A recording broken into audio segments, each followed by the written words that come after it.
La deuxième personne qui a bien voulu venir parler avec nous, c'est Samira Bouraba. Samira Bouraba est psychologue.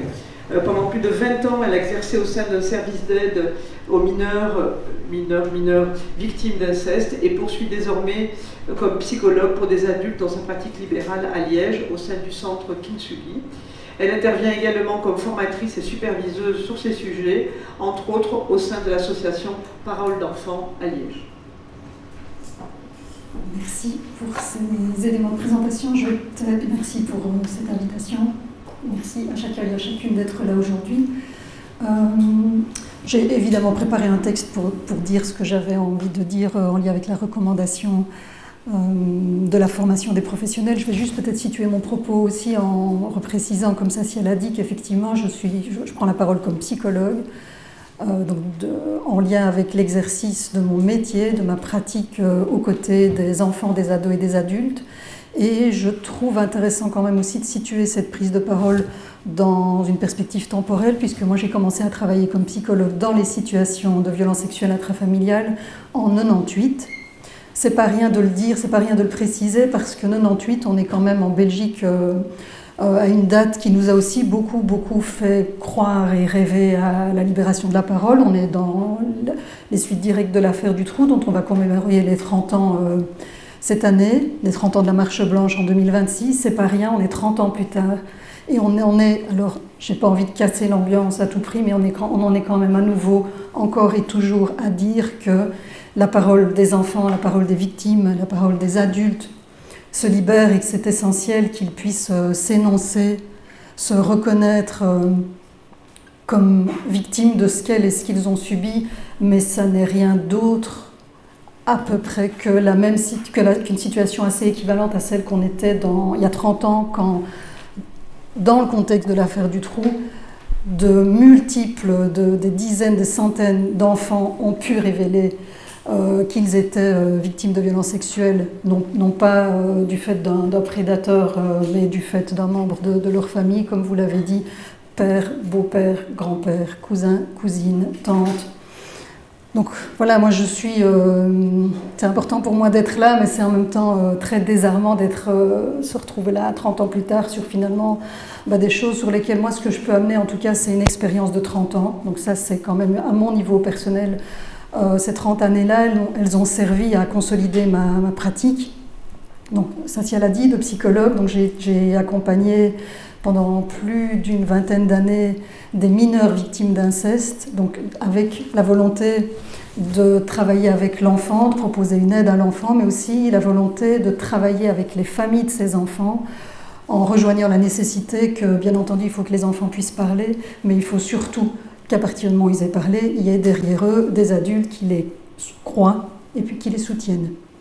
Et donc voilà, ça c'est ma pratique aux côtés des mineurs. Et puis ici, je vais centrer mon propos sur ce que ce travail aux côtés des victimes et aux côtés des familles des victimes m'amène à voir dans la collaboration directe avec des collègues, d'autres services, et m'amène aussi à voir dans ma pratique de formatrice et de superviseuse de professionnels sur ces problématiques de l'inceste. Et là, je reviens donc à ce que j'ai préparé. Dans ces différentes fonctions de psy, formatrice et superviseuse, je suis régulièrement confrontée à la réalité, évidemment, de l'inceste, mais fondamentalement des conséquences de l'inceste. Je rencontre des enfants, des ados, des adultes qui en portent les traces parfois depuis de nombreuses années, parfois depuis des décennies. J'en rencontre aussi des professionnels qui cherchent à aider. La plupart d'entre eux cherchent à aider, mais qui se sentent démunis et qui sont insuffisamment formés et insuffisamment soutenus face à ces situations. Le résultat de l'enquête présentée aujourd'hui nous rappelle une réalité essentielle, sans doute connue. Elle est désormais chiffrée. L'inceste n'est pas un phénomène marginal, c'est une violence fréquente dont les conséquences sont majeures pour les victimes, leurs proches et l'ensemble de la société. Pourtant, en Belgique, nous continuons à former très insuffisamment les professionnels qui sont les plus susceptibles d'être en contact avec les victimes et qui, dans leur pratique de terrain, sont immanquablement concernés par ces situations. Les pédiatres, les médecins généralistes, les psychologues, les psychiatres, les enseignants, les éducateurs, les puéricultrices, les policiers, les magistrats, les avocats, bien entendu les intervenants psychosociaux éducatifs, les travailleurs sociaux, les infirmières, les kinés. c'est-à-dire en gros toutes les personnes qui sont amenées à rencontrer 10 à 12% de la population. Ces professionnels insuffisamment formés ne bénéficient pas de la formation spécifique et obligatoire sur l'inceste, sur ses mécanismes, sur ses conséquences et sur les modalités d'accompagnement adaptées.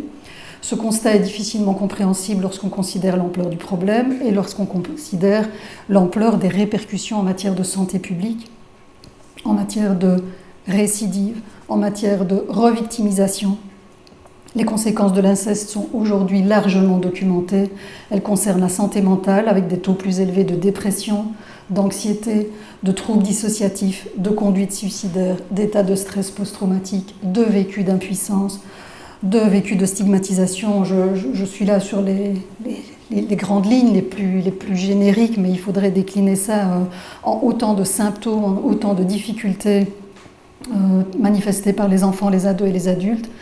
Les conséquences de l'inceste concernent également la santé physique, avec, on le sait, vous l'avez dit, une augmentation du risque de douleurs chroniques, de troubles somatiques, et bien entendu les difficultés relationnelles et sociales tout au long de la vie qui vont impacter la vie sociale et la vie professionnelle, la vie conjugale des personnes qui ont subi l'inceste.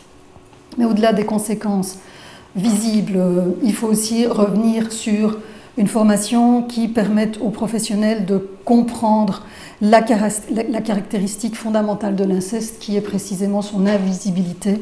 L'inceste ne se révèle pas facilement. Et on peut, moi je le dis en mon nom, mais aussi faire l'hypothèse que, en dépit d'une démarche très volontaire de rendre visible l'inceste, à travers par exemple le travail d'enquête qui a été fait ici, il y a encore une partie de cette réalité-là qui n'est pas rendue visible à travers même un travail comme celui-ci de rigueur et de méthodologie. Je pense notamment, quand je dis ça, aux garçons. Les chiffres sont toujours... correspondent pas exactement à ce qu'on rencontre dans la réalité, et dans la réalité clinique, moi, me donne beaucoup d'évidence par rapport au fait que le chiffre des garçons victimes présentés dans l'enquête, il est minorisé, parce qu'évidemment, pour pouvoir répondre à une question qui est « est-ce que vous avez été victime d'inceste ?», il faut d'abord pouvoir le penser, et puis il faut aussi pouvoir l'énoncer. Ce sont deux axes qui font partie du travail qu'on fait avec les victimes elles-mêmes, et du travail qu'on fait aussi avec les professionnels qui accompagnent ces victimes. La question centrale dans l'inceste, il y en a beaucoup, il y en a plusieurs, moi j'en retiens une. Lorsqu'un enfant tente de dire quelque chose, le plus souvent il tente de le dire de manière indirecte, et pour que ce qu'il a à dire puisse être saisi, compris, pensé, accompagné par quelqu'un, il faut que cet enfant, il ait la chance de rencontrer un adulte qui soit capable de comprendre ce que l'enfant exprime. Pour moi, l'enjeu de la formation, elle est d'abord à cet endroit-là. Il faut donc que cette personne soit une personne de confiance, parce que l'enfant se tournera vers la personne s'il a à peu près la confiance que cette personne sera capable de l'entendre. Et puis, si cette personne peut entendre l'enfant, il faut qu'elle puisse être formée.